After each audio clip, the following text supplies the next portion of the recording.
வளர்த்த மயில ஒட்டப்புள்ள பிறந்ததுன்னு பொலிகாட்டில் கூங்குயில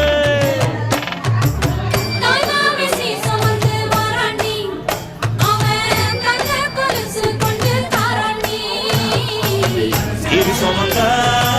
சாதி சனவே ஆறு கடந்தா ஊரு வருவே நல்லதா